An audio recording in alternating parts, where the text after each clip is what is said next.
Hi, I'm Kurt Doder with RealmIQ. This is our podcast, RealmIQ Sessions, where we talk about everything AI with international AI leaders. And in today's case, I'm talking with an old friend and colleague. Please give us a follow. And today's guest is Mark Turner, who's president of Entertainment Technologists Incorporated and also director of the production technology program for Movielabs. Mark was the leader on the Movielabs 2030 vision for the future of content creation, and now actively works with the studios and Movielabs to evangelize this vision, build transformative technology that support it, and develop standards and systems to accelerate adoption. Man, you are in the middle of Hollywood. So, Mark, great to have you on the show. How you doing? See you again, Kurt. Yeah, good, thanks. Yeah, I have to say, we have a little history here. Actually, some really good history. I met you and worked with you when I was on the studio side in that little race we called HD DVD versus Blu-ray. And Oh, man. you were with Okay. Microsoft, and I was helping with the Studio Coalition, and that's where we met, and then continued on some really cool projects on the agency side after that. So Yeah. See, a whole bunch of people don't even realize there was a format war about Blu-ray. Blu-ray yeah, 1. yeah, There's a spoiler for those that didn't know. it, Blu-ray it 1. it was the better format for sure, but whatever. Long time ago, but we were doing some cool shit for sure. And then we went on to do more cool shit for sure with you and Microsoft around Windows Phone 3 and Silverlight technology, right? And first interactive movies on smartphones. That was some cool stuff. Still unbeaten. Yeah. Anyway, so a lot has changed. Certainly, AI has taken over the technology landscape. It's trying to take over the entertainment landscape. I think it's one of the last industries to really embrace it because of all the fears around IP and deep fakes and digital twins and all those scary things, which I think can be worked out. But what are your thoughts on AI from your lens, through your lens and expertise?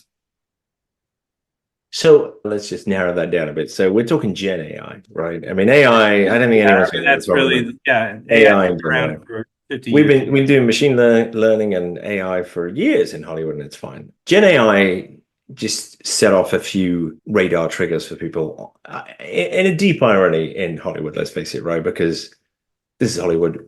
We're the ones that make up stuff that don't really exist, right? That's the purview of Hollywood, is to trick the audience to seeing something that isn't really there. So when someone else comes along and says, I can do that too, then everyone goes, whoa, wait a second here. Calm down. We don't want everybody being able to do this. This is magic. Right. So there was a bit of a knee-jerk reaction last year, and it was like all scary new technologies that come along set off some overly protective senses. I think we're now 2024, we're now at a point where people are actually a bit more reflective. Not all the legal action around strikes and stuff has been settled, but a lot of the actors have been settled and the writers are back writing. So something's calmed down a bit. But also there's this, I think, I'm hoping now there's a sense of realism that Gen AI was never going to write a movie from scratch. It was never going to replace a director or an editor. I don't think I want to watch a movie that was written by a robot and directed by a robot. It was only ever going to be a series of tools that would make people's lives more enjoyable and more able to get more creative stuff done, not less. So hopefully this year we now got people being a bit more reflective about this stuff and things are more grounded because I do think it's a very empowering technology and we need it. We're in a very expensive, risky business. Making content is almost unlike any other product that anyone makes, right? If I went into Ford and I said, "Hey, I want to make a new car, but I'm only going to make one of them." But I want you to give me $100 million. And I'm not going to do any market research. I want you to give me $100 million. And I want you to guarantee you're going to market the thing. So you spend another $100 million marketing it. But you're not going to get to see it until I've finished. And when I finish, I'm just going to drop it on you and you're going to take it out of the rest of the world and everybody's going to see it.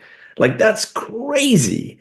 And I'm going to Yeah. build this team. We're going to build a special factory just for that one product.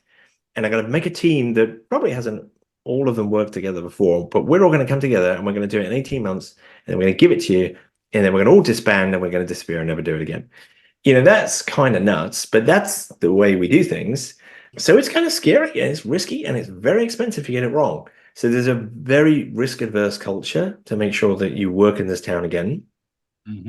But with that, we have adopted new technologies eventually. We did go from analog to digital, and everything is now, not cut with a pair of scissors, and there's literally not bits of film on the floor on the cutting room. So, we get there eventually, but it is a slow process where people go through technology adoption curves. So, AI is early in that process where people are very distrusting of it, but they're going to come around and they're going to go, oh, wow, that's actually really useful, and it's going to allow me to take some of the risk and stress out of this business. So I should embrace it. Yeah, and with the new releases coming out in Adobe Premiere, you can see it, replacing some expensive rotoscoping just with the push of a button. And, how cool is that? I mean, it was such a laborious thing to do the fix it and post things. But now if one editor can do them with a few magic clicks, it's pretty amazing. It's ironic that, Hollywood actually created the dystopian scenario of what the bad side of AI might be, certainly with the T2 scenario. And because of that, they've had this minority voice in terms of global industry, even though they're a big industry, but all the other industries have like embraced it. And Hollywood, with this vocal minority, has been kind of putting it off for a year. I mean, the strikes didn't help, but I think the union things have been worked out to some extent. But But yeah, it is you're ironic, right. right? There's been a lot of experimentation going on behind the scenes, right? So it's not like a year has been wasted, but much like other industries, there was, the initial flurry of ChatGPT hype, right? Oh my God, this thing is like a human and it'll talk back to me. So there's all these people piling in to say, well, what does that mean? There's lots of R&D going on, lots of little skunkworks projects in every company of all sizes going, what will this mean for us? So that's all right. That's been happening across media and entertainment. But the Adobe announcements you're talking about, which came out this last week at NA, are critical because that's the bit where skunk works and people doing explorations behind the scenes coming, move into this more mature phase where the AI is now embedded in a tool set. And at the point they're in a tool set, then it doesn't require an IT department to go and break things. It doesn't require a whole security team to come in and check what you just did and who's got data and have you got access to it and all that sort of stuff. And that's part of a product. And that's what it really takes for any product, any sort of exploration to get to that sort of maturity level, is it needs to get into the hands of people who can use it. So that Adobe release, and it wasn't just Adobe this week at NAB, Avid were showing some AI tools where you can just ask it to take media of a certain description and it'll drop it in a bucket for you and it'll do some of your, basic blocking and tackling, especially when you got really big shows that are shooting with multiple cameras and you got all this content coming off the camera. All that's just getting shoved in buckets and it's being tagged. These tools allow editors just go, give me scene 3, 5, take 7, or describe it as, the one where the guy walks in the background. Give me, we all remember that one. Can you just give me that one? That level of sort of humanity to go, all right, I'm going to go through, I'll scrub through all that content and find it for you and drop it in a bucket. That's where we're at now, where the tools are now able to do that and take Gen AI and sort of put it in a context for each role in production and what it means for them. And then AI is going to be a lot less scary this year than it was last year, right? So editors last year might be like, oh my God, Gen AI is going to cut a movie for me.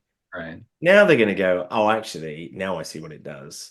In the Premiere Pro examples you're talking about, the most compelling one I thought was that Firefly will now generate some frames of video at the end of a clip. Yeah. So if the End clip the isn't scene. quite End long the enough, scene, right? end of the scene, or even the beginning of the scene, which is even more intriguing, it'll just add a few more frames, predicting what was happening in that scene or what was about to happen in that scene. It'll create you some video, And in a lot of cases, they're just what you needed. You just finish that, blend effect or whatever it might be that you needed.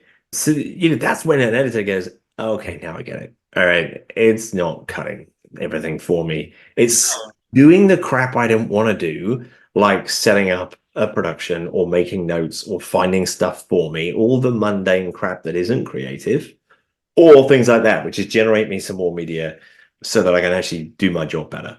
And, yes, eventually we're going to get to the point where you will, if you're a small sort of independent filmmaker, then yeah, you probably can edit just by using your voice or just by using text.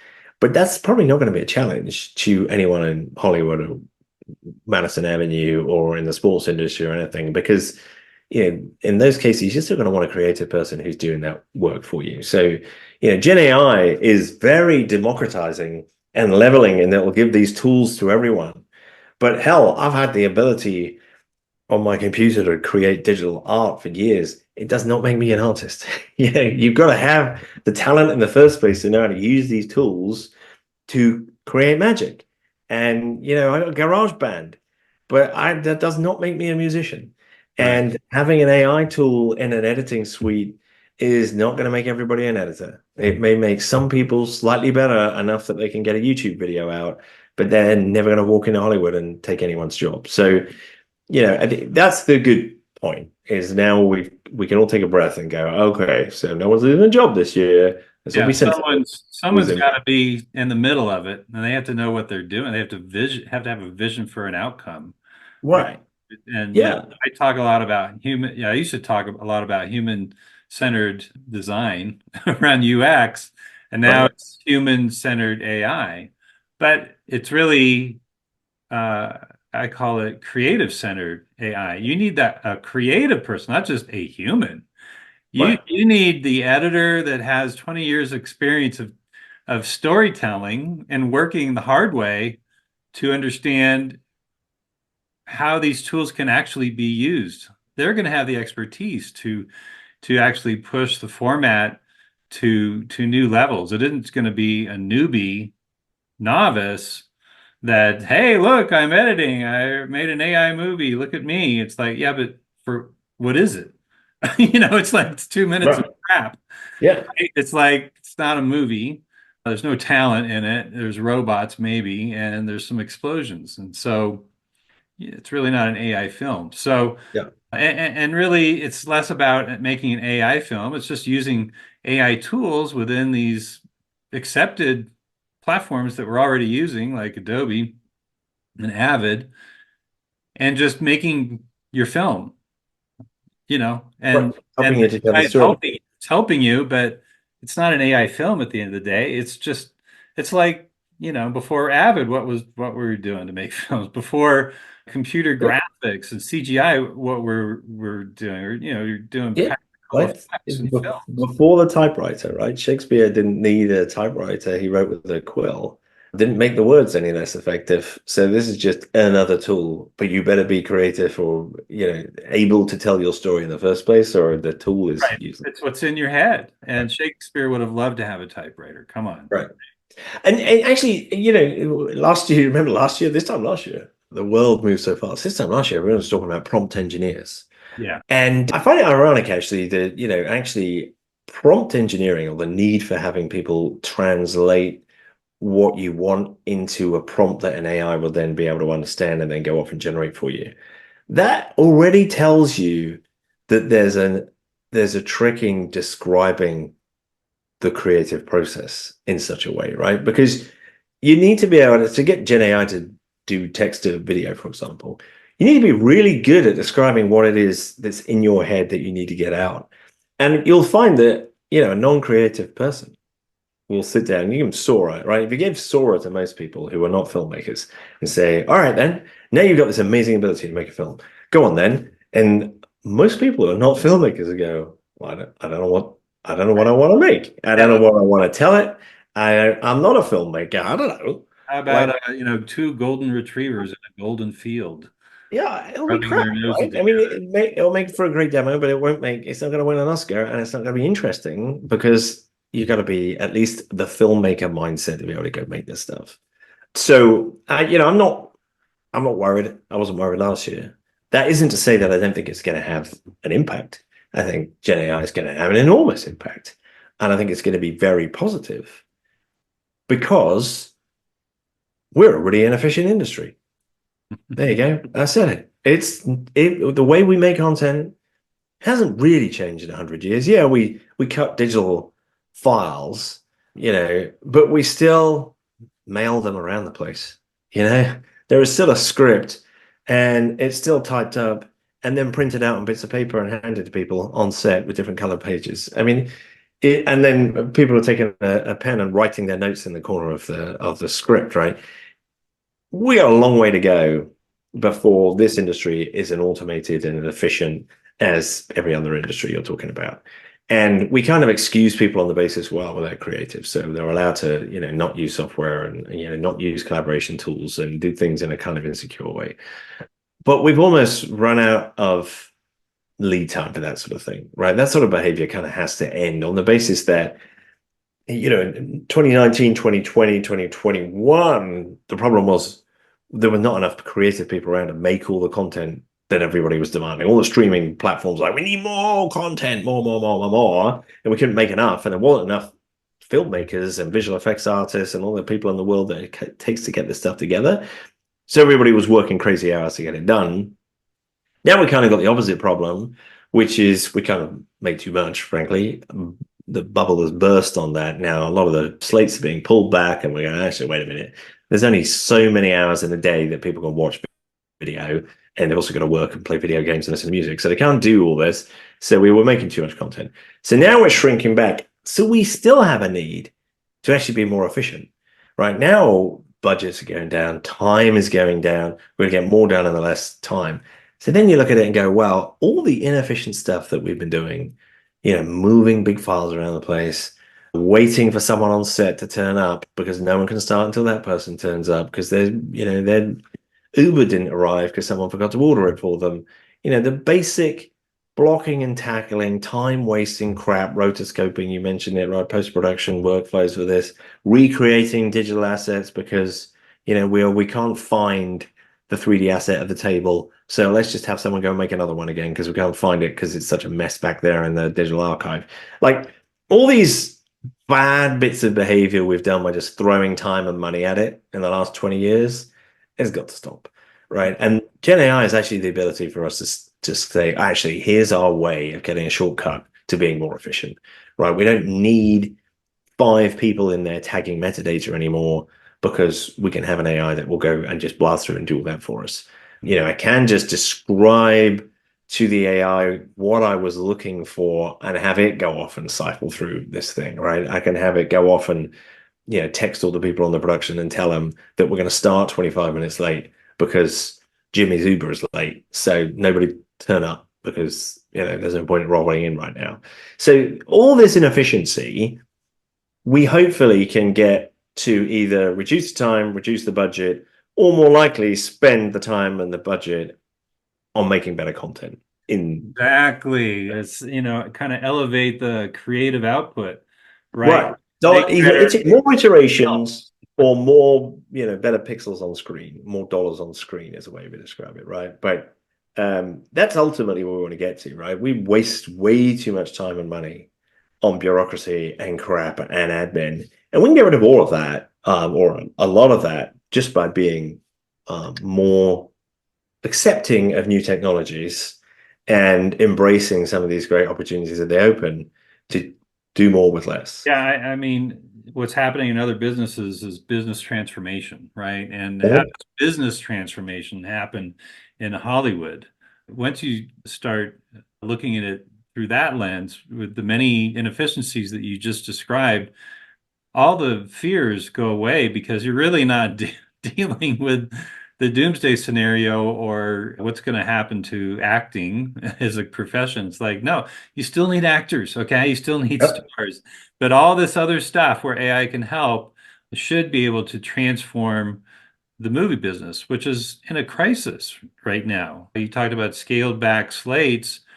Well, yes, the demand might be less, but the expectation is still there that I still okay, a studio doesn't output 12 movies a year. Now they do nine, but I still want nine great movies, Yep. you know? And, Yep. and Something's going to win an Oscar for best yeah, picture. so they got to be great. You can't, just because your budgets are cut doesn't mean that the quality has to go down. You're just focusing that money on fewer movies, and with the new efficiencies, maybe make them look better or be done quicker. And through this learning curve over this next year, let's just say, studios could increase their slate because they've gotten more efficient by using these tools, Yeah. right? I I, mean, that's the goal, right. because it's not a zero-sum game. It's an additive game. How can AI help you produce more, not just save money, but actually create better movies and create more movies because of these tools? And with no necessarily job loss. It's just really about the output and being smarter with how you're putting these things together. Yeah. Yeah, and look at take Microsoft as an example, right? I used to work there 15 plus years ago. And there's a finite amount of software that an engineer can develop. But software developers are one of the first group that have leaned into Gen AI, right? Gen AI is now writing code for software developers. And it's the same sort of problem as describing a movie, right? You can't just sit in front of a blank canvas and have it, create Microsoft Excel. You still need to be able to describe what it is that you want. So it still takes a sort of programmer's type brain to be able to tell AI to write code for it, because you've got to know what it is you want to try and achieve. But once you have that sort of brain, you can create a lot more code a lot faster with Gen AI. And that has been embraced by other industries for huge transformation. And we're only beginning to see the beginning of it, right?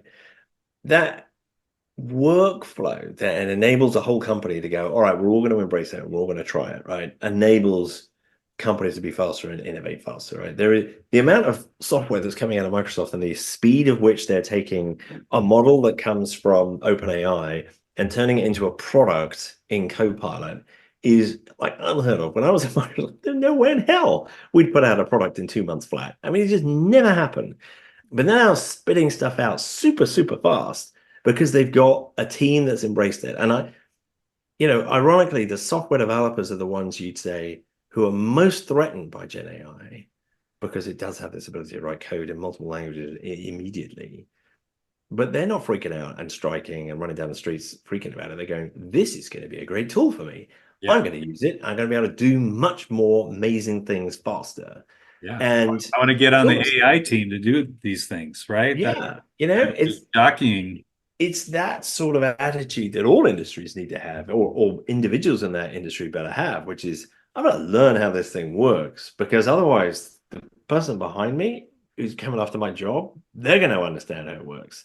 Right. So I better lean in and I better understand it.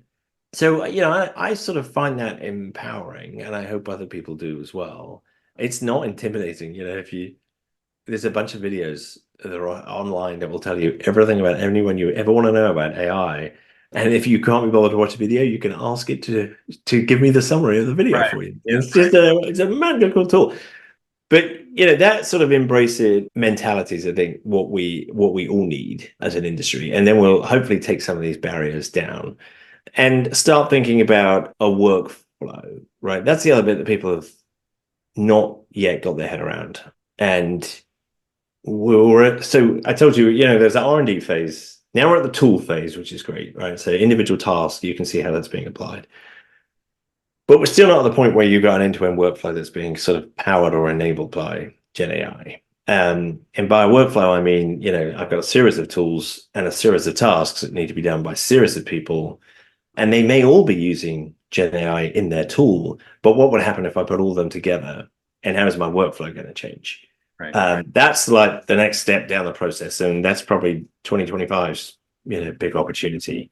But I've had this conversation with a few media companies where they're like, oh, great, we've got a great tool that will do automated QA, for example, right? It'll check a video and it'll check that there's audio and video there, and if it says there's 5 audio languages, I'm going to check that they really are English, Spanish, French. I'm going to check they all sync up with the with the lips on screen, and if there's a subtitle, then the subtitle seems to match the language. Sort of QA job that most post-production companies got people that sit there and do that all day long, right? So AI can do that sort of stuff, great. But you don't yet have a workflow that can accept dropping that AI into that process. And that's the bit where I mean it's going to change, right? So if you drop an AI QA tool in the middle of a human process, then you need to think, well, is the video in the right format for the AI? And do I need to change it? The AI is going to give me some sort of output. It's going to give me some probably, percentage of accuracy. This was 98% confident. This one was good. This one I'm only 85% confident on. You got to write a processor around that. What are you going to do? If it comes in at 75%, you're going to go, all right, now I need a human to go take a look at that. Clearly, that's a problem. So now I'm going to add a feedback loop where a human needs to take some of the stuff that came out of the AI that got rejected and look at that and say, oh, what do I think? Oh, I think that was good or that was bad. It was right. And then that's going to feed back into the AI so it continues to get better. So what was I've got an AI tool now becomes actually I need to re-look at my QA pipeline Yeah. Oh, and I can make it more process. efficient. Yeah. But you can't just say I'm just gonna drop AI into my business and not expect ripples in the pond, right? And that's the bit that people have not got their head around yet. So we're on individual tasks until you really get whole companies enabled and powered by these tools all the way through. We're not going to get to the level of efficiency that everybody wants, and that's not specific to M&E. That's all industries. That's where everybody's at. I think Yeah. in And 24. that's what I've been writing to and preaching about and talking about in the various lectures that I give is how to build an AI operation. How do you operationalize a new process? You need evangelists within your company to say, you know what, I'm going to explore AI on a real project, take a real project. There's 10 steps to it. I'm going to take 3 of those steps, figure out how AI can just do that and eliminate the human out of those 3 steps, and then figure out what platforms work best, right? Multimodal, and create that workflow of that one project now with AI interjected. Take all those learnings, share that with your colleagues and your boss and your peers, and say, this is how I did it. I was efficient in this way. I was more creative this way. And here's this documented process. Okay, then you take that, and by the time a lot of these companies figure out who their evangelists are and start to say, okay, we've now adopted it into various tasks and processes. The software developers are going to, just like Adobe did, it's like, yeah, we're going to take all this stuff that's happening out there with OpenAI. We're just going to drop it into Premiere and make it part of our software that you're familiar with, and then all of a sudden it's a game changer. And there's less experimentation now. It's actually learning the tools on the platforms and software that you already know. And when ChatGPT came out November, 2 years ago, I knew it was going to become ubiquitous because it was such a simple interface, and Right. and that's part of adoption. It's easy people never understood what Web3 was or did or what the fuck, right? And so here, no, I just type in something and it gives me results, immediate gratification. And okay, well, how can I use that for some of my work? And you just start asking and it starts doing stuff and you go, oh my God. So I knew it was going to be ubiquitous. I knew big tech was going to say, oh, it's going to be in PowerPoint, it's going to be in Word, it's going to be everywhere because big tech was going to be all over it. And so Yeah. we're at that point now. It's ubiquitous. It is less of going to find the right platform. It's really looking for the little sparkles in a field that says, can I help you with that? Can AI help you with that? It's Right. it's already there. So, the learning curve diminishes and the adoption increases, and that's where we're at, and I think it's very exciting, and I think we're at this stage now where business transformation can take place versus just bitching about the fear factor, and get on with it and figure out how it can really change your life and your work effort and your creative You output. that AI operations, I think you got I think you're right on it. I think the bit the other hard part, the bit that people are missing is how am I going to measure whether this is succeeding or not, right? So in you try investing in anything, right? You should have a business case for it, and everybody will say, "What's your expectations? It's going to, drive profit. It's going to lower costs. What is it going to be? Why are you doing this?" And what we need to find is those metrics that allow us to go, all right, I've tried it in those like three areas that you just talked about, right? I've tried it here, here, and here, and I can actually prove that it did improve things, right? Because as we talked about, it may be disruptive, but it may not make it better. We don't know that. And if even if it does make it better, how much better? Right? There's a cost to running AI. There's a cost to the planet. There's a cost Yeah. in real numbers, and it better be delivering on the sort of exponential productivity increases we're expecting. If this is just incrementing, 1, 2, 5%, then we missed the point, right? This is supposed to be delivering in leaps and bounds worth of more efficiency. And I think it will. We just have to make sure that we actually bound this with some good metrics to go, all right, before I pour fuel on this fire, I'm going to prove it. I'm going to try it here, here, and here. I'm going to measure it. I'm going to come back and say, all right, our assumption going in was it was going to do this. It actually did this. Great. We're going to move forward with the next one. But let's not all just go in and expect this to fix every problem that it's going to have. And it doesn't. And a lot of the times when AI fails is also when it sort of makes stuff up, is when it's got bad data in the first place. So, in a lot of the use cases and demos and people show, it's very clean data and very controlled and modeled environments. And I don't know anyone that's got clean data. And I did a lot of work with a lot of companies, right? Most people have got a mess and they'll go, oh, it's all right. You don't need structure. AI will figure out the structure.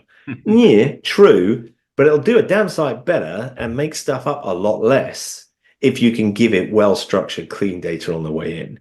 Because you're just begging for it to come up with something weird if you give it, some spurious data parts. So Only as good as the knowledge base, right? yeah, All of that didn't change. Garbage in, garbage out didn't change. It's just that this time you may get, garbage accessed too. There's like three things, like yeah, human input and the computer output, but then the garbage that's in the data set. right. And That's it may garbage. be There's garbage you, all around. right. You may be using a model that had garbage in its training set, which is one that we haven't touched on is the training sets. But and there are now companies doing the right thing about licensing data, and I'm a big believer in this, and I've got an investment in some of the companies that are doing this. But it is very clear that we need to train data and understand where certain models got their information from. A, so they're not ripping off people's copyright, but B, in case there's a mistake and we can trace it back again, right?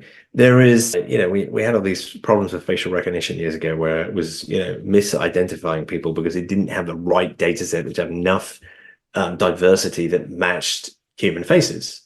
And you can see exactly the same thing happening again.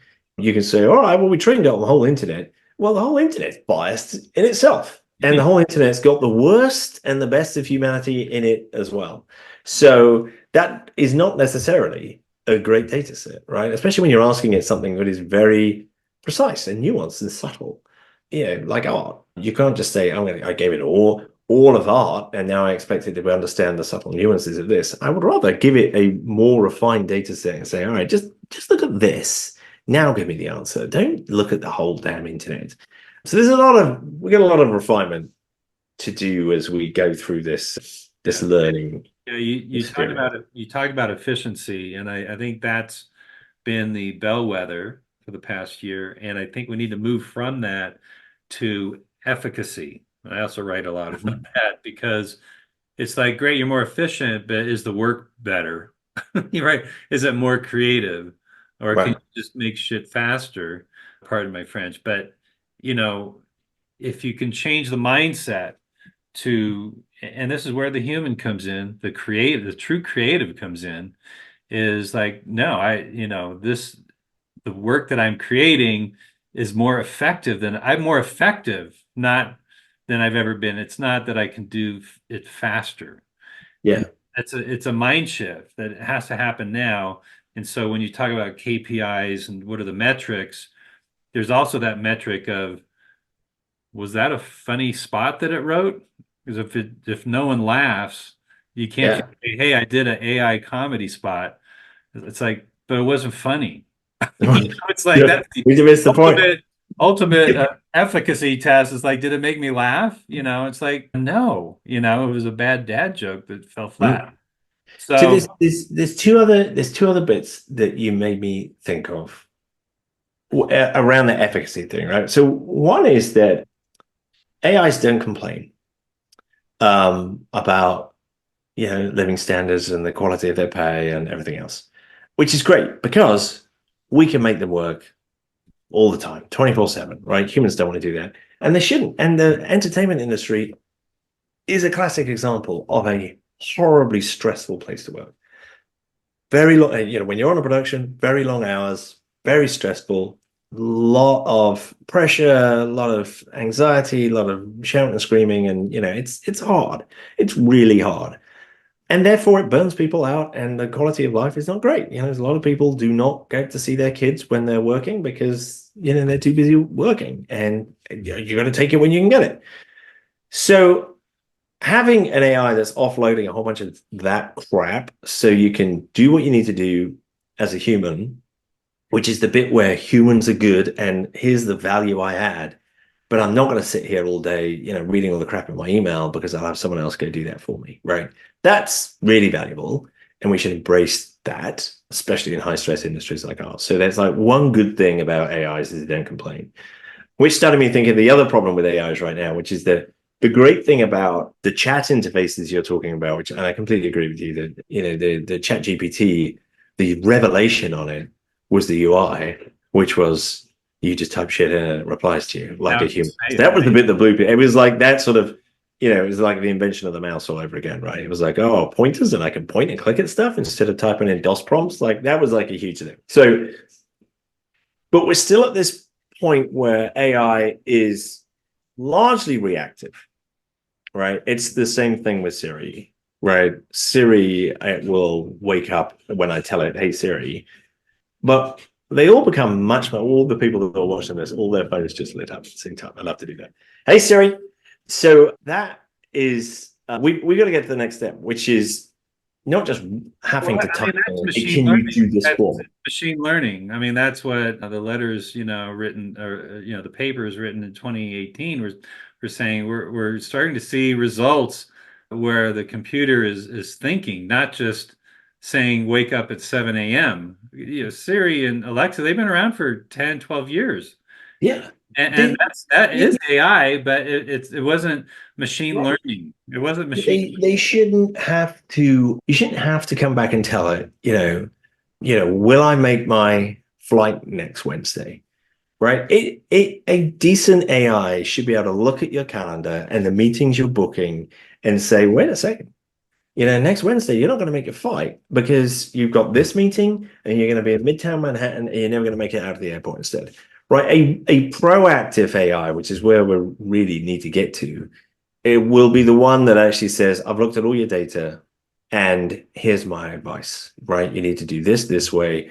It's your start of your day on a 9 a.m. Monday morning. I shouldn't have to type in, what is the most urgent thing for me to do right now? It should pop up and say, hey, I've looked at everything you've got going on. You've got these emails came in overnight. What you need to start working on is this and then that. In fact, I've already started a couple of them for you. Like that proactive, not reactive AI is, that's when it starts becoming really useful because sometimes I don't know what I need you to do, Well, assistant. that's the conversational AI, right? Because if you're Right. having that conversation and it's listening and responding in a way that is a conversation and it's learning from all that, not only in the chain prompting, but in your historical data as you interact with these platforms as your personal assistant, like you speak of, then it is gaining that knowledge and will have that, I wouldn't say sentient Yeah, um, we don't want it to have sentience. creations. Uh, Right. but it will be thinking for you, not just reacting and just say, yeah, wake up, it's 7 a.m. Yeah. Listen, Or I mean, more I go back to importantly, my GE alarm clock from 1972 for that. yeah, That's that'll be that. Yeah. you We know, needed to go back and go, actually, you set the alarm at 7 a.m. You need it at 6:55 because it's in the amount of stuff you need to get done tomorrow. That is a platform level thing. That's where AI starts getting useful, especially when it can digest huge amounts of data.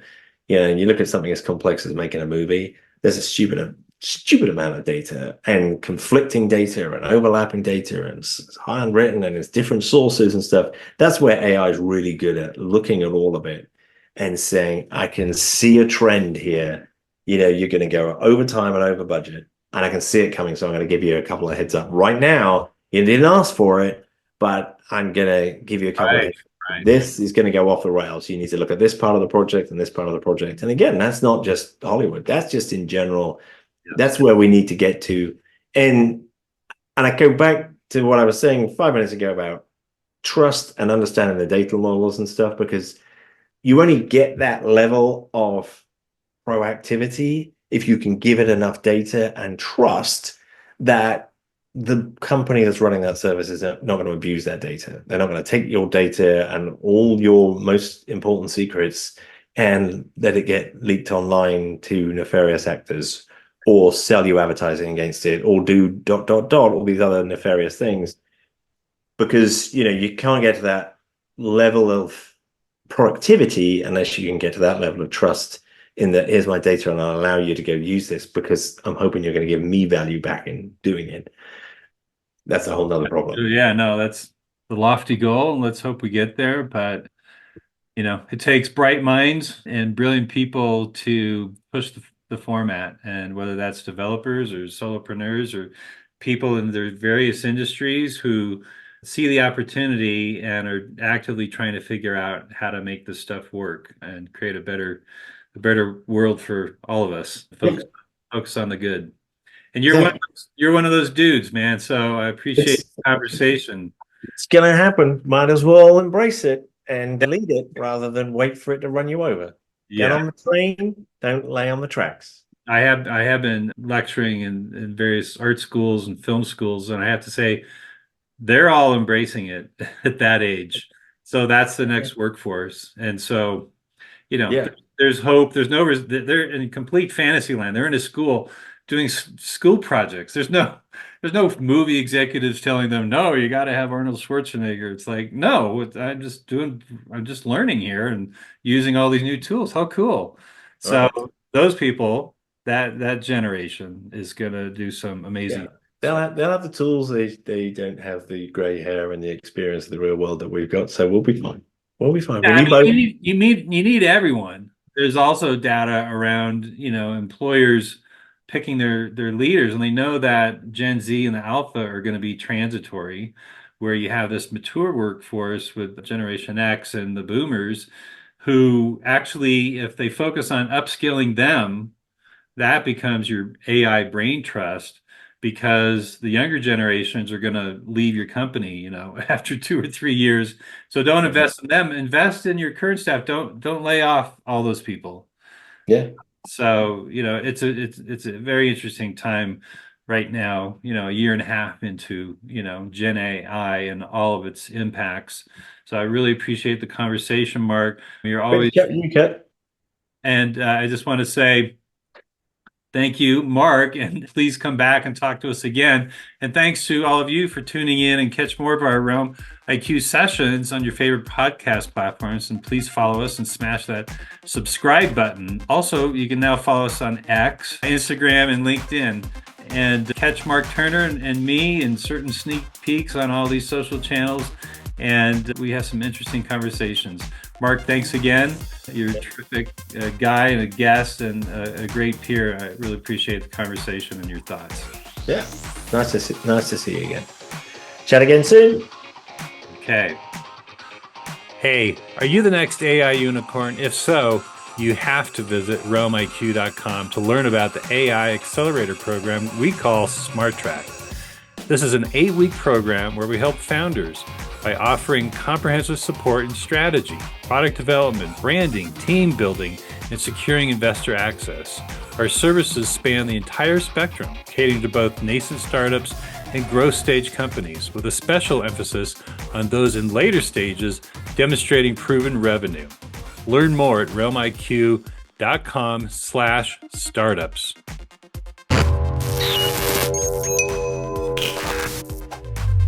If your company is interested in reaching an audience of AI professionals and decision makers to promote your event or product, we have sponsorship opportunities on this podcast. Go to realmiq.com/sponsors. And thanks to our sponsor, Ovations, with a Z. Ovations is the first online platform to simplify the talent finding and booking process for virtual events. Go to ovations.com, that is with a Z, and there you will find a variety of speakers, including myself.